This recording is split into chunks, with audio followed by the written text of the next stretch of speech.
Good morning, students. Today we'll see the meaning and importance of organizations. Before we start organization, we will see what is organizing.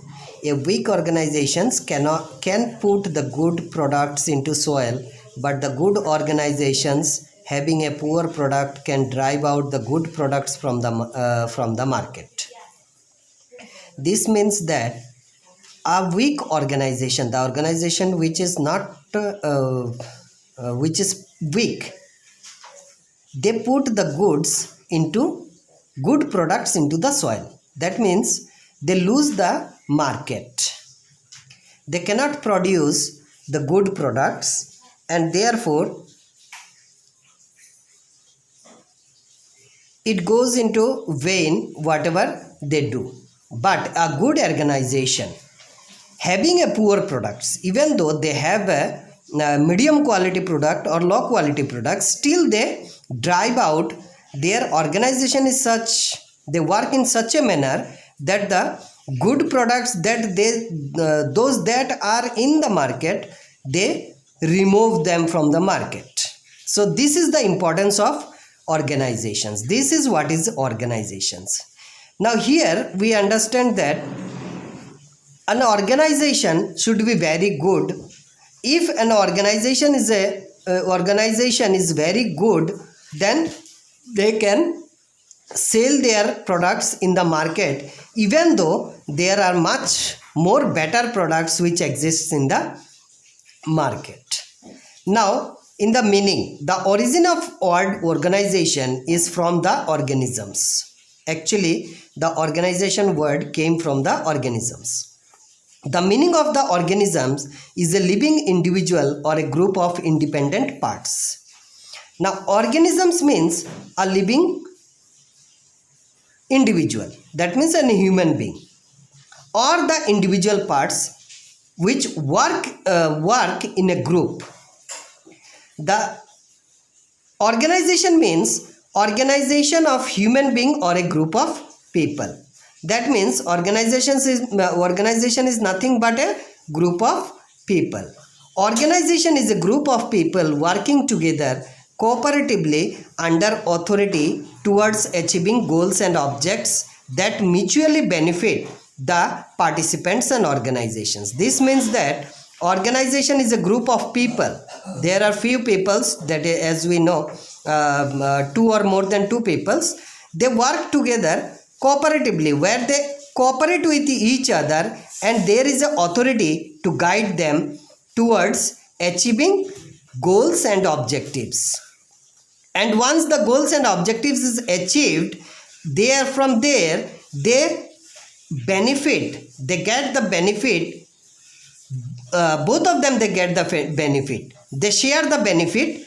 That who are they that they share the benefit? That is participants and the organizations. Both of them, they mutually benefit out of that. Now if we see the characteristics of organizations. Characteristics of organization is, first is organization should have two or more than two person. Now one man cannot make organizations. One man cannot make organizations. So there should be at least two or more persons. There is no restrictions on the maximum numbers. For maximum numbers of people, there is no restrictions. Next is organization should have a specific objects. Now organization should have a specific. Without objects, group of people cannot be termed as organization. Suppose 3, 4, 5 people, they have gathered together, but they do not have any objectives or objects. That is not called as an organization. If any group of people, they join together with a common objectives, then it is an organization. For example, in school, if we talk about our school, then every school has a students, teachers and authority. There are three different levels in the organizations. The head, that's top level.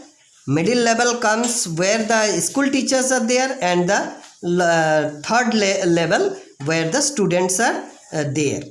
So all these people, student, teachers, authorities, all they are group of people and they have a common objects of securing better result. So this is an organizations. Next is organization should have predetermined objects.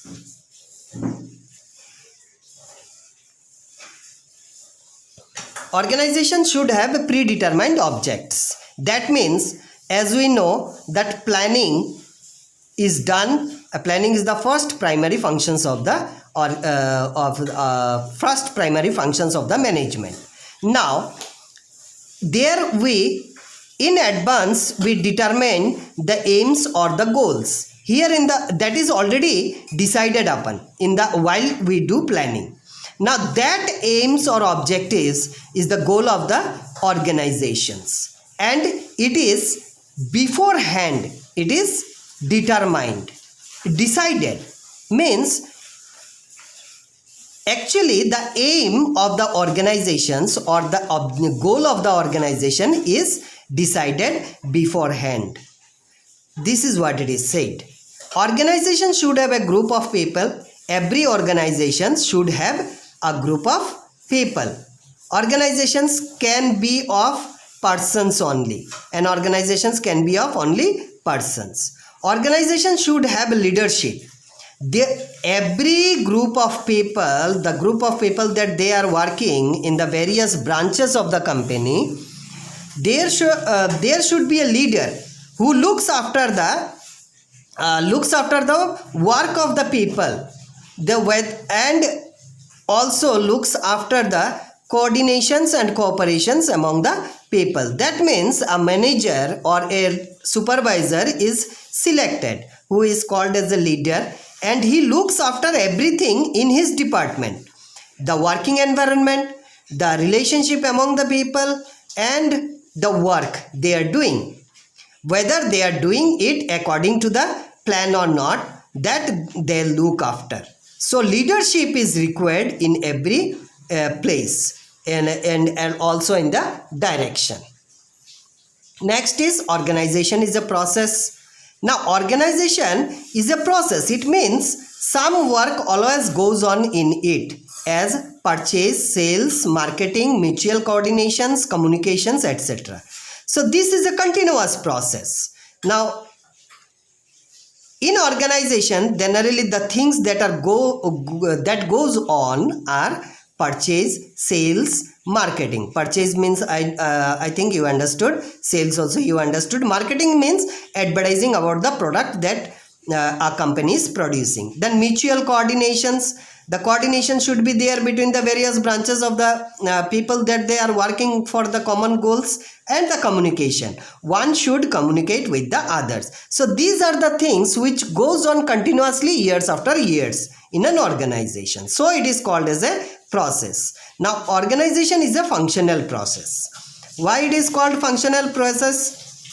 It is called functional process because group of people sit in a lonely place for 1 week. It will not be an organization. If few people they gather together and sit in a place without any objectives or without any work, simply sitting is not an simply getting together or getting together in a place is not an organization. For organizations, everyone should do certain activities, and these activities should relate to the specific goals. So this is why it is called the functional process. Next is coordination of employees.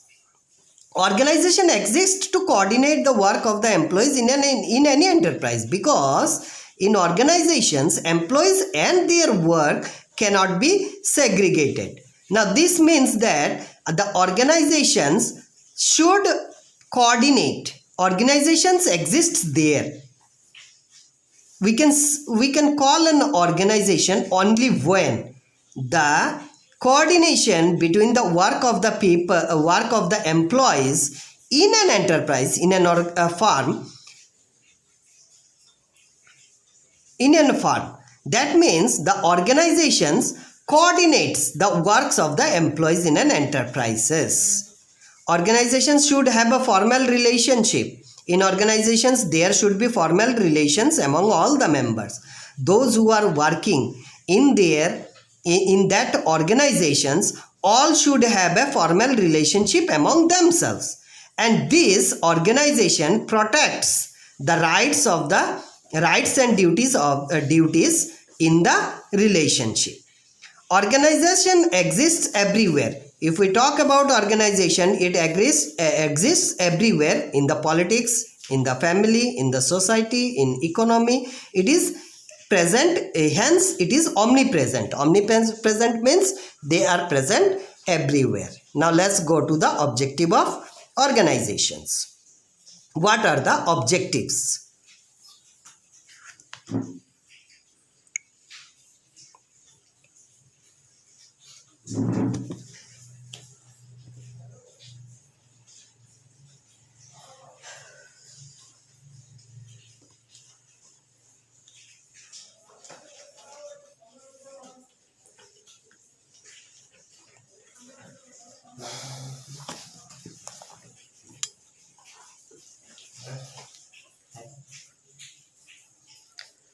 What are the objectives of the organization? Objectives means, first objective is economy in productions. That means the organizations that they are producing, they should produce goods at a minimum cost.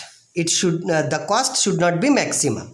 And as you know, in this competitive world where every second organizations is producing the same thing what we are producing.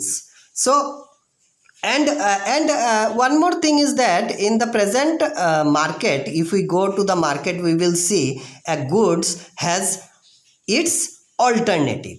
So when every good has its alternative, their competition rises. And to face the competition of the present day market, the cost should be minimum. So this is the first objectives of the organization. Second is economy in time and labor. Now, organizations, in an organization, every organization at this present day world, at the present situation, they look for the best machines, equipments and best methods they apply. Now why in organizations they look for the best machines, equipments and methods so that they can time save and labor, and this is how they earn the maximum profit. Next is cordial relationship between labor and capital. Now labor and capital, these are the two important factors of productions. These are the two important factors of productions. Now there should be a relationship between the labor and the capital organizations employs. So for this the best entrepreneur is appointed. The best entrepreneur is appointed to safeguard at the interest of the labor and capital. The interest of labor and capital is safeguarded, is protected by the entrepreneur who is appointed in an organization. Next is spirit of service. Now spirit of service means serve first then profit. The spirit, the organization, any organization should have this as their objective, that is spirit of service. This means that every organization should serve the people first and then they should go for the profit.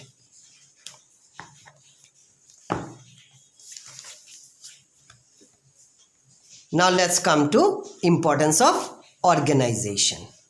Importance of organization is effective formulation of policies. The policies should be framed by the administration of any enterprises. It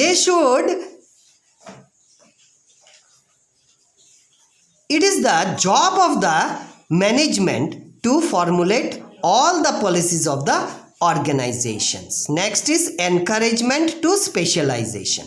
Now, every organization every organization is based upon the principles of division of labor. As you know, division of labor means here the labors are separated according to the labors are actually identified according to their specializations. And specializations means we will look for in the labor is that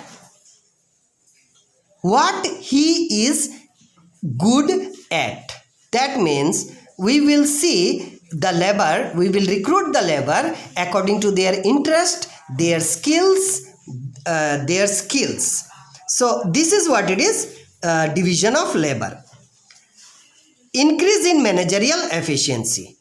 Priority is given to cooperation, coordination and discipline in the sound organization. That means a sound organization has a three element, that is cooperation, coordination and discipline. So these are the three things that a organization, sound organization have. So the work is done at the earliest. If these three elements exists in the organizations, then the work can be done at the earliest. And if work is done at the earliest, then it will allow us to compete in the market.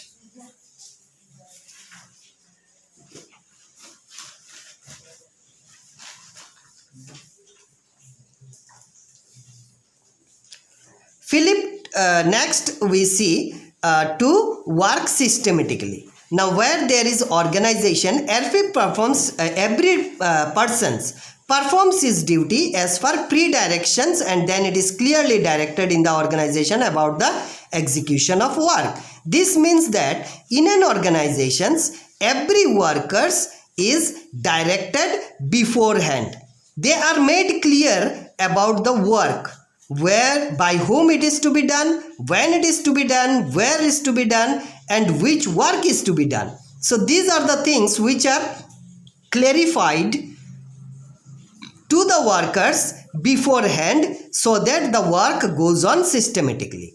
Increase in production efficiency. Where there is a sound organizations, the work efficiency will increase, because the people in that organizations, they work with the full devotion. Then mutual cooperations. That means every organizations, good organizations, there exists a mutual cooperations and brotherhood and brotherhood. That means in an organizations, every workers, they work with the cooperations of each other, and where there is a cooperations among themselves, the brotherhoodness automatically exists there. Prevent corruptions. The organizations, the main function of the organizations is to prevent, one of the main importance of the organization is to prevent the corruptions. That means where there is a good organizations, there cannot be any corruptions. So this is all about the importance. Then best control. For the best control, organizations is required. Organizing should be done so that the control can be exercised.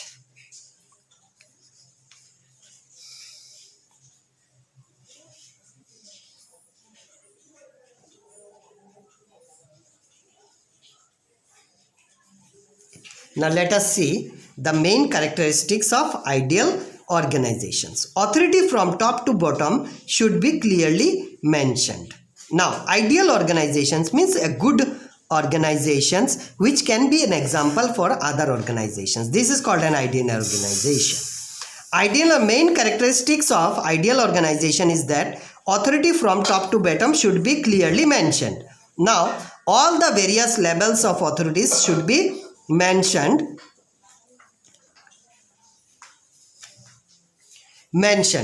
Responsibility should also be clearly mentioned. Everyone should be explained, should be cleared about their responsibility.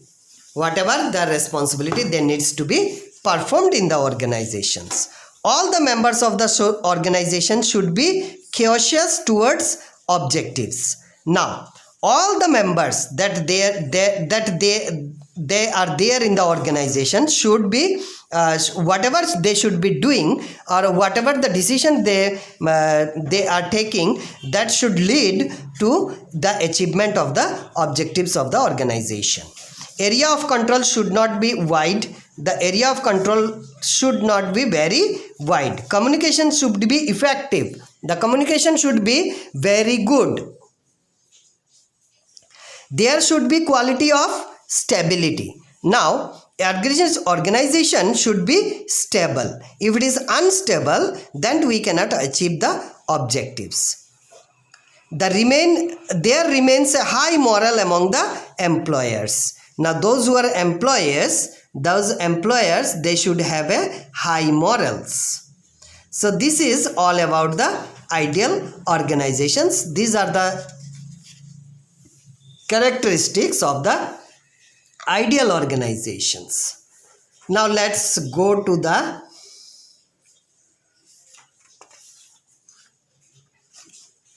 that's all for today, and the next topic I will explain in the next video. Thank you.